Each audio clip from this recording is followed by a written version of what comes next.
stage. Give it up for RONA. The good time.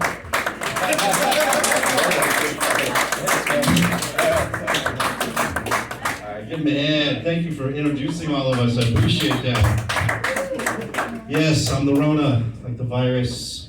I'm hearing that a lot. Crazy year. But yeah, that got me 22 million TikTok viewers, so that's good. Yeah, this is crazy. Just gonna set this down right here. So, did anybody do anything different during the pandemic? Anything new? Gym, Peloton? Nothing? I started talking to myself a lot, you know? And so I started watching The Mandalorian and the Game of Thrones. I watched the first episode of Game of Thrones and finished the entire, all seasons in like 6 days, which is a lot. I mean, some of those episodes are like an hour and a half long, right? So you're doing nothing but watching Game of Thrones all the time. And I really liked it. Okay, so back to The Mandalorian. I just loved the way the guy's voice was. So I started answering the phone, The Mandalorian. And so I left that as my voicemail, my outgoing voicemail, until somebody from the Empire left a message. So that kind of worried me, because I got people who are collectors that are calling, leaving messages. Nobody needs that. But I wasn't too worried about it because it happened a long time ago in a galaxy far, far away. Yeah, but I started coming up with some jokes because the only time I would leave the house was to go to the store. So I would go to the cashiers and I would say, do you know what COVID spelled backwards is? And they're like, D-I-V-O-C. Devog. Like, what debug is going on? I was getting really lonely, so I got fined for offering a mannequin at Target some money. That didn't work out real well. So, yeah, just really needing some attention, a little cuddling, some spooning would be nice. So I joined Hinge. A friend of mine told me to sign up for Hinge. It's a dating app. So I'm looking through Hinge, I'm swiping through, and this one girl was trying to chat with me. She had a picture of herself next to the pyramid.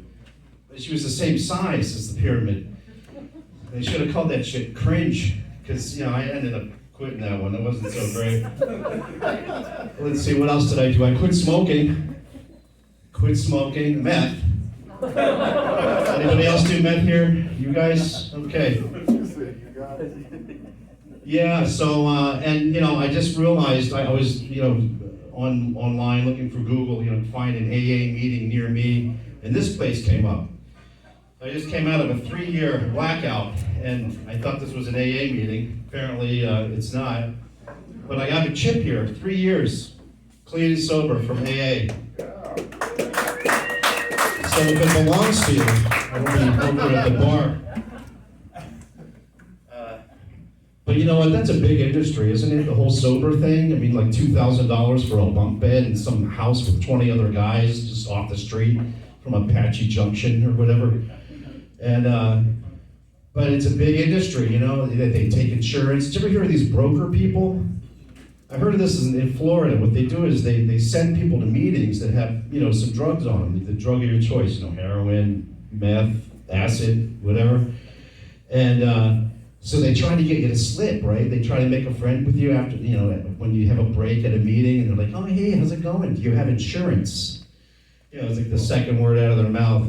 So what they do is they get you high, and they'll put you in a motel for like 2 or 3 days until they can broker you to a treatment center to get your insurance again. It's real shit. And so that actually really happens. And